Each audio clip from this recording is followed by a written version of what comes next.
सुबह से चल रही ईडी की जांच अब तक लगातार जारी है और धनबाद से लेकर निरसा और बंगाल तक ईडी की जांच जारी है। जांच में कई तरह के दस्तावेज भी मिले हैं, कैश भी मिले हैं और आभूषण की भी बरामदगी हुई है। पूरे मामले पर अभी ईडी के अधिकारियों ने कुछ कहा नहीं है, लेकिन जो जानकारियां आ रही है ये सभी कोयला घोटाला से जुड़े मामले में जांच हो रही है। नमस्कार, मैं धीरेंद्र और आप देख रहे हैं मिरर मीडिया। 1000 करोड़ से अधिक के कोयला घोटाले में ईडी ने शुक्रवार को धनबाद में कई ठिकानों पर एक साथ छापेमारी की।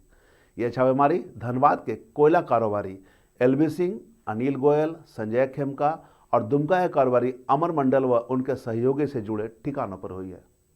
इस छापेमारी में विभिन्न ठिकानों से ईडी को 2 करोड़ रुपए नकदी के अलावा भारी मात्रा में दस्तावेज और डिजिटल साक्ष्य आदि मिले हैं, जिसकी ईडी समीक्षा व छानबीन करेगी।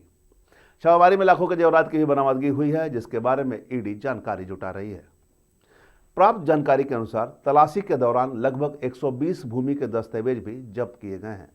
केंद्रीय सुरक्षा बलों की टीमों ने ईडी की टीमों को सुरक्षा प्रदान की, जिन्होंने टोल संग्रह, बूथों और चेकपोस्टों के अलावा आवासों और कार्यालयों की तलाशी ली। यह सर्च ऑपरेशन कोयला चोरी और स्मगलिंग के कई बड़े मामलों से जुड़ा है। उधर चिरकुंडा के कोयला कारोबारी विनोद महतो को ईडी की टीम अपने साथ ले गई है। सूत्रों से प्राप्त जानकारी के अनुसार विनोद महतो के आवास से 21,50,000 रुपए नगद बरामद हुए हैं। इसके साथ ही कई कागजात और लैपटॉप भी ईडी की टीम अपने साथ ले गई है। विनोद महतो से पूछताछ के बाद निरसा के चर्चित कोयला कारोबारी रमेश गोप के भी ठिकानों पर ईडी ने दबिश दी है और जांच अभियान जारी है। यहां बता दें कि ईडी की रांची स्थित जोनल कार्यालय ने धनबाद के कोयला कारोबारियों के विरुद्ध दर्ज मामलों में इन्फोर्समेंट केस इन्फॉर्मेशन रिपोर्ट यानी कि ECIR दर्ज कर जांच कर रही है। मामला अवैध कोयला खनन, परिवहन और कोयले का अवैध भंडारण से संबंधित है। इससे सरकार को करीब 1000 करोड़ से अधिक के राजस्व के नुकसान हुए हैं। कोयला मंत्रालय व केंद्रीय सतर्कता आयोग यानी कि CVC के संज्ञान में मामला आने के बाद पूर्व में आयकर विभाग की भी छापेमारी हो चुकी है। इन मामलों में पिछले करीब 4 वर्षों के भीतर भारत कोकिंग कोल लिमिटेड में हुए टेंडर आदि में गड़बड़ी की आशंका मामले की भी जांच चल रही है। इसमें कोयला कारोबारियों से BCCL के अधिकारियों की मिलीभगत का भी शक है। हालांकि छापेमारी में बरामद दस्तावेज आदि की छानबीन के बाद ही पूरी स्थिति स्पष्ट हो सकेगी। यहां बता दें कि पूर्व में भी आयकर विभाग ने धनबाद के कोयला कारोबारी अनिल गोयल और दीपक पोद्दार व उनके समूहों को खंगाला था और उनके कोक प्लांट से करोड़ों रुपए के कोयले के ओवर स्टॉक भी मिले थे। इसी इनपुट के आने के बाद CBI ने भ्रष्टाचार निरोधक अधिनियम के तहत केस दर्ज किया था और छानबीन शुरू की थी।